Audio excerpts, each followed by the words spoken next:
ఎందుకంటే నేను రాజకీయాల్లోకి వచ్చిందే ఒక లక్ష్యం కోసం వచ్చాను. ఆస్తులు సృష్టించుకోవటం కోసం, వ్యాపార సామ్రాజ్యాలు విస్తరించుకోవటం కోసం, లేకపోతే అధికారాన్ని హోదాగా అనుభవించడం కోసం నేను రాలేదు. నేను ప్రత్యేక లక్ష్యం కోసమే రాజకీయాల్లోకి వచ్చాను. నా లక్ష్యం ఇక్కడ ఉన్నటువంటి ఆస్తుల్ని, వనరుల్ని, వ్యవస్థల్ని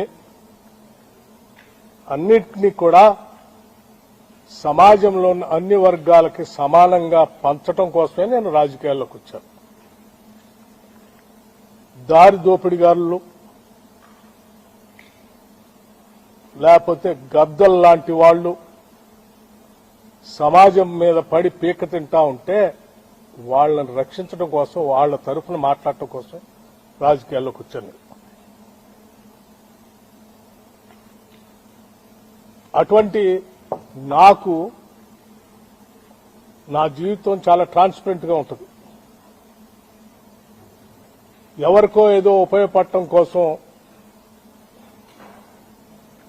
దీంట్లో ఉప ముఖ్యమంత్రి పాత్ర ఉందని రాశాడు. నేను ఆయన్ని సూటిగా అడుగుతా ఉన్నాను వారి మీద గౌరవంతో. టెండర్ పిలిచింది సింగరేణి సంస్థ, ఆ బోర్డు. ఆ టెండర్లో ఏ కండిషన్స్ ఉండాలో బోర్డు పెడుతుంది, మంత్రి కాదు. ఈ మాత్రం కూడా జ్ఞానం లేకుండా నీకు తోసింది రాయటం కాదు. అట్లాగే ఇంకొక కాలం కూడా రాశాడు అందులో. ఆ కాలం ఏంటంటే సైట్ విజిట్ పెట్టారు, అందుకే ఆ పెట్టి దాంట్లో దానికి కావాల్సినటువంటి వాళ్ళకి తెచ్చుకోవడం కోసం పెట్టుకున్నారు అన్నారు. సైట్ విజిట్ అనేది నాకు తెలియదు, రాసిన తర్వాత నేను ఎంక్వైరీ చేశాను. పబ్లిక్ సెక్టర్ అండర్టేకింగ్స్ అన్నింటిలో టెండర్ పిలిచేటప్పుడు ఆ కండిషన్ కూడా పెడతారట. ఎందుకంటే క్లిష్టతరమైన పరిస్థితులు ఆ ప్రాంతాలు ఉంటాయి కాబట్టి విజిట్ చేసి ట్రాన్స్పరెంట్ గా అసెస్మెంట్ చేసుకుని దానికి తగ్గట్టుగా టెండర్ తయారు చేసుకుని వాళ్ళు పార్టిసిపేట్ చేయడానికి అవకాశం కలిగిస్తారట. చాలా public sector undertaking, government of India సంబంధించిన పబ్లిక్ సెక్టర్ అండర్టేకింగ్స్ అన్నింటిలో కూడా ఇటువంటి కండిషన్స్ ఉన్నాయి. అయినా ఒక బెనిఫిట్ ఆఫ్ డౌట్ ని, ఒక కట్టు కథని, ఒక పెట్ట కథని అల్లి తెలంగాణ ప్రజల్ని మభ్యపెట్టడం కోసం తను ఒక కథనం రాశాడు. కాబట్టి మేము నిజాయితీగా ఉంటాం కాదు, ఉన్నట్టుగా కూడా జనానికి కనపడాలి. ఆ ట్రాన్స్పరెన్సీ కూడా ఉండాలి. That is what I believe. నేను అది చదివిన తర్వాత నేను అందుకే మొత్తం ఆ కండిషన్స్ చదివి I seriously examine the entire thing. I have asked the Singareni management and the board seriously examining ఇటువంటి ఎలిగేషన్స్ వచ్చినప్పుడు ప్రజలకు స్పష్టత ఇవ్వాల్సిన బాధ్యత మంత్రిగా నా పైన ఉంటుంది. కాబట్టి I have asked them to, I have instructed, not only asked, to cancel the tender and go for a fresh tender with all the government of India public sector undertakings లో ఏ కండిషన్స్ ఉంటాయో అటువంటి conditions అన్ని examine చేసి మళ్ళీ పిలవండి. Don't go by this same. ఇంతవరకు అంటే వాళ్ళు చెప్పింది సార్ టెండర్ ఇప్పుడే పిలిచాము, ఇంకా అసలు ఎవరు పార్టిసిపేటే చేయలేదు, అప్పుడే ఎవరికో ఇచ్చినట్టు ఎవరికో ఇవ్వటం కోసం దీంట్లో చేస్తున్నారని రాసిన దానికి మేమెట్లా బాధ్యులు అంటే నేను చెప్పాను that is a different part, leave it. ఆ రాసిన ఆయనకి ఎవరి మీద ఏదో ప్రేమ ఉండొచ్చు, లేకపోతే నేను మొదటి నుంచి కాంగ్రెస్ పార్టీలో ఉంటే రాజశేఖర రెడ్డి గారికి అత్యంత సన్నిధులుగా ఉండటం వల్ల రాజశేఖర రెడ్డి గారి మీద ఉన్నట్టు కోపంతో నా మీద కూడా కోపం చూపించడానికి రాసి ఉండొచ్చు. కానీ ఇవన్నీ రాష్ట్ర రాజకీయాలకి సింగరేణికి సంబంధించినవి కాదు, పాలనకు సంబంధించినవి కాదు. ఒక బెనిఫిట్ ఆఫ్ డౌట్ వచ్చింది కాబట్టి దాన్ని క్యాన్సిల్ చేయండి.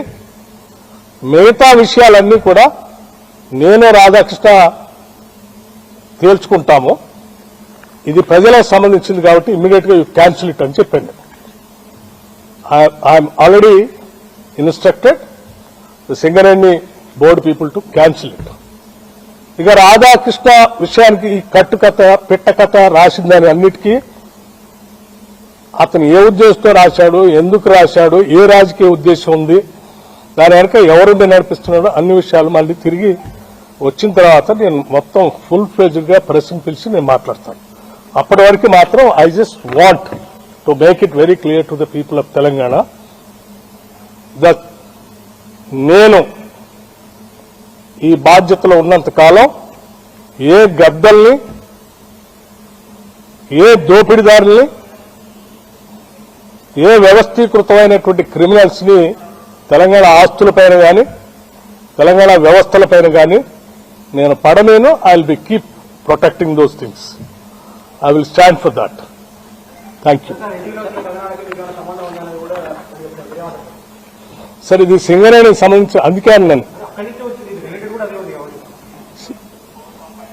నీకు లేకపోతే మిగతా మీడియా సంస్థకి మీ ఇద్దరి మధ్యన ఏ సంబంధాలు ఉన్నాయో, ఏ వైరం ఉందో అది మీ ఇద్దరు తెలుసుకోవాల్సింది. మీ ఇంట్రెస్ట్ల కోసం రాష్ట్రాన్ని, పాలనని, ప్రభుత్వాన్ని, అందులో అధికారుల్ని, మంత్రుల్ని లాగుతామంటే చూస్తూ ఊరుకోవడానికి ఎవరు సిద్ధంగా లేరు. ఈ ఆత్మగౌరవంతో బతుకుదామని, బతకాలని, ఆత్మగౌరవం లేకుండా ఈ సమాజాన్ని దోపిడీ చేస్తూ హింసిస్తున్నటువంటి వర్గాలకు వ్యతిరేకంగా నిలబడి ఆ వర్గాలు ఆత్మగౌరవం సాధించి పెట్టడానికని రాజకీయాల్లోకి వచ్చా. I also live with the same self respect. I don't bend for anything. I stand for that. అమ్మా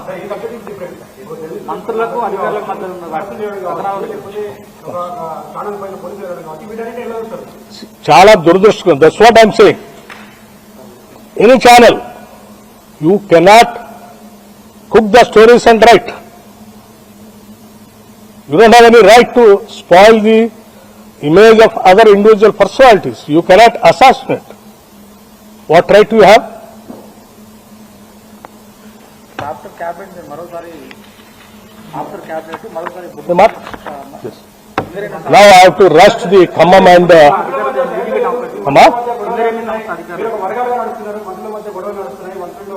మా మంత్రులందరూ ఒక్క నిమిషం, మా ముఖ్యమంత్రి గాని మంత్రులు గాని ఈ రాష్ట్ర ప్రజల విస్తృత ప్రయోజనాల కోసం పనిచేస్తూ ఉన్నారు.